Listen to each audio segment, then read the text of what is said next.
गणेश मूर्ती बनवून बाजारात नेण्याची मूर्तिकारांमध्ये घाई। गणेशोत्सव अवघ्या काही दिवसांवर येऊन ठेपलेला आहे। आपल्या लाडक्या बाप्पाला घरी आणण्याची घाई सर्व गणेश भक्तांमध्ये आहे। लाडक्या बाप्पांच्या मूर्ती बनवून बाजारात पोहोचवण्यासाठीची लगबग दौंड येथील मंगलमूर्ती गणेश कारखाना येथे देखील आहे। गणेश मूर्तींवर अखेरचा हात मारण्याचे काम सध्या सुरू आहे।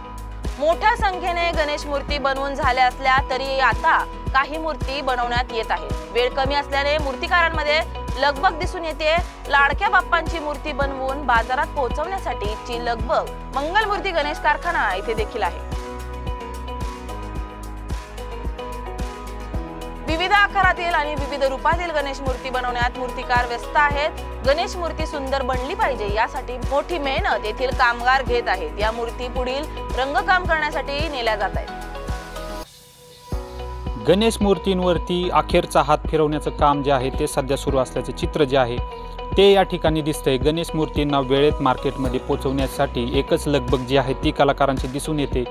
गतवर्षीच्या तुलनेत यावर्षी गणेश मूर्तींच्या किमतीमध्ये 30 ते 40% वाढ झाल्याची माहिती जी आहे ते येथील गणेश मूर्ती बनवणाऱ्या कारागिरांनी आपणास माहिती दिलेली आहे। आपल्या लाडक्या बाप्पाला घरी नेण्याची जी आतुरता आहे ती गणेश भक्तांमध्ये जशी असते तशीच आतुरता जी आहे ती विक्रेत्यांना कारागिरांना आपल्या मूर्ती ज्या आहेत ते मार्केटमध्ये पोहोचवण्याची देखील असते आणि याची जी धावपळ आहे ती सध्या या कारखान्यामध्ये सुरू असल्याची आपणास दिसून येते। लोकशिवाय मराठीसाठी रिपोर्टर सचिन आव्हाड, दौंड, पुणे। येथील कलाकार आहेत ते गणेश मूर्तींचे रंगकाम करत असतात। लाडक्या बाप्पांच्या मूर्तीमध्ये मनमोहक रंगकाम सुरू आहे। मूर्तींचे डोळे बनवणे, आभूषणे, वस्त्र रंगवणे हे काम अतिशय बारकाईने केले जाते। दौंड येथे बनवल्या जाणाऱ्या मूर्ती या महाराष्ट्राबरोबरच गुजरात आणि कर्नाटक या राज्यांमध्ये देखील जातात। गतवर्षीच्या तुलनेत यावर्षी गणेश मूर्तींच्या किमती 30 ते 40% दर वाढ झाल्याची माहिती मंगलमूर्ती कारखान्याचे सोमनाथ दिवटे यांनी दिली आहे। नमस्कार, मी सचिन आव्हाड, लोकशिवाय मराठीमध्ये तुम्हा सर्वांचं स्वागत करतो। सध्या गणेशोत्सव हा अगदी जवळ आलेला आहे। 27 तारखेपासून गणेशोत्सवास सुरुवात होते आणि आपल्या लाडक्या बाप्पाला घरी नेण्याची आतुरता जी आहे ती सर्वांना लागून राहिलेली आहे। अशा परिस्थितीमध्ये आपल्या लाडक्या बाप्पाच्या मूर्त्या ज्या आहेत त्या अशा ठिकाणी बनवल्या जातात। अशा एका कारखान्यामध्ये आपण आलेलो आहोत। आपण माझ्या या बाजूला पाहू शकता।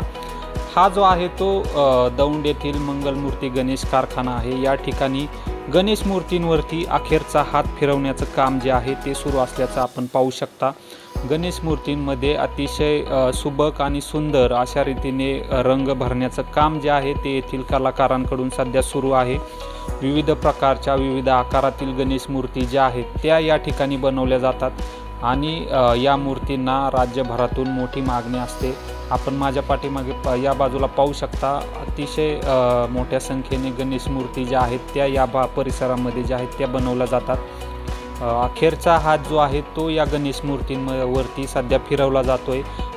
जे सुबक रंगकाम जे आहे ते या परिसरामध्ये केलं जातं आहे आणि हे येथील जे कलाकार आहेत ते आपण पाहू शकता। विविध प्रकारचं जे रंगकाम जे आहे ते सध्या सुरू आहे। गणेश मूर्तींचे डोळे असतील, वस्त्रे असतील, तसेच जे सोन्याचे आभूषणं जे मूर्तीवरती असतात त्यांना रंग देण्याचं काम जे आहे ते कलाकारांकडून सध्या करण्याचं काम सुरू आहे। आता आपल्यासोबत गणेश मूर्तींचे जे काम सुरू आहे ते सध्या कोणत्या स्टेपमध्ये आहे, गणेश मूर्तींना मागणी कशी आहे आणि गणेश मूर्ती विक्रीसाठी कुठे कुठे जातात हे आपण आता या कारखान्याचे जे मालक आहेत त्यांच्याकडूनच जाणून घेऊ। नमस्कार काका, नाव काय आपलं? नमस्कार, मी सोमनाथ यशवंत दिवटे, मंगलमूर्ती आर्ट्स अँड गिफ्टमध्ये आपणा सर्वांचं स्वागत आहे। सध्या गणेश मूर्ती बनवण्याचं काम जे आहे ते कोणत्या टप्प्यामध्ये आहे? आता शेवटच्या टप्प्यामध्ये काम चालू आहे। आत्ता जो आहे तो अखेरचा हात चालू आहे। म्हणजे आमचं आता कलरिंग काम जवळपास सगळं संपलेलं आहे। फक्त गोल्डन मारणे आणि डोळे काढणे इथपर्यंत हा शेवटचा हात असतो।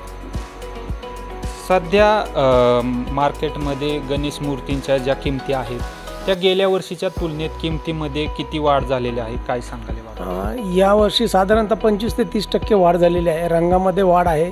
GST सारख्या प्रत्येक गोष्टीवर GST लागतो आहे आणि त्यानंतर ट्रॅव्हलमध्ये पण ट्रान्सपोर्टला टोल नाका जास्त आहे सध्या। म्हणजे आत्ता मध्यंतरी टोल नाक्याची थोडी वाढ झालेली, त्याच्यामध्ये वाढ झाल्यामुळे बऱ्यापैकी गणपतीची भाववाढ झालेली आहे। आता मार्केटमध्ये कोणत्या प्रकारच्या गणेश मूर्तींना विशेष अशी मागणी जी आहे ती करण्यात येते भक्तांकडून? यावर्षी गणेश मूर्तींवर जे कपडे चढवले जातात त्याला आपण ड्रेपरी म्हणतो. त्या ड्रेपरीचे गणपतीची प्रचंड प्रमाणात मागणी आहे. आता आमच्याकडे तो जवळपास 95% स्टॉक संपलेला आहे. ड्रेपरीच्या बनवायचं काम तिकडे गणेश मूर्तींना मोठी मागणी आहे असं काकांनी सांगितलेलं आहे. सध्या जे आहेत आपल्याकडे प्लास्टर ऑफ पॅरिसच्या मूर्ती बनवल्या जातात की शाडूच्या मूर्ती बनवल्या जातात? दोन्ही पण बनवले जातात. आपण प्लास्टर ऑफ पॅरिसच्याही बनवतो आणि इको फ्रेंडली शाडू मातीपासून बनवलेल्या पण मूर्त्या बनवतो. कोणत्या प्रकारच्या मूर्त्यांना विशेष मागणी दिसून येते? POPच्या मूर्त्यांना सगळ्यात जास्त मागणी असते, कारण त्याच्यामध्ये सुबकता छान येते आणि रंगकाम चांगलं करता येतं. मातीच्या गणपतीवर तेवढी सुबकता नसते. आता आपल्याकडील मूर्तींना कोणकोणत्या भागातून मागणी आहे? आता आमच्या कारखान्यातून बऱ्यापैकी ऑल ओव्हर महाराष्ट्र मूर्त्या जातात, म्हणजे कोल्हापूर, सांगली, सातारा इकडे आणि इकडे नाशिक, गुजरातपर्यंत मूर्त्या आम्ही सप्लाय करतो. या कारखान्यामधून महाराष्ट्रासह गुजरातच्या भागामध्ये देखील मूर्ती ज्या आहेत त्या पाठवल्या जातात असं आता या कारखान्याच्या मालकांनी जी आहे ती माहिती आपल्याला दिलेली आहे. सध्या गणेशोत्सव अवघ्या काही दिवसांवरती येऊन ठेपलेला आहे आणि गणेश मूर्ती बनवण्याचं काम जे आहे ते अखेरच्या टप्प्यामध्ये आहे. यानंतर या मूर्ती ज्या आहेत त्या थेट बाजारामध्ये विक्रीसाठी उपलब्ध केल्या जाणार आहेत आणि जे गणेश भक्त आहेत ते बाजारातून या मूर्ती आपल्या घरी घेऊन जाऊ शकतात. सचिन आव्हाड, लोकशिवाय मराठीसाठी, दौंड, पुणे. मंगल मूर्ती कारखाना आपल्या लाडक्या बाप्पाला घरी नेण्याची घाई जशी गणेश भक्तांमध्ये आहे तशीच घाई लाडक्या बाप्पाच्या मूर्ती बनवून पोहोचवण्याची मूर्तिकारांमध्ये देखील आहे. गणेशोत्सव अवघ्या काही दिवसांवर आल्याने गणेश मूर्तींवर अखेरचा हात फिरवण्याची लगबग मूर्तिकारांमध्ये देखील दिसून येते. येथे बनवलेल्या मूर्ती या लवकरच बाजारामध्ये विक्रीसाठी पोहोचवल्या जाणार आहेत.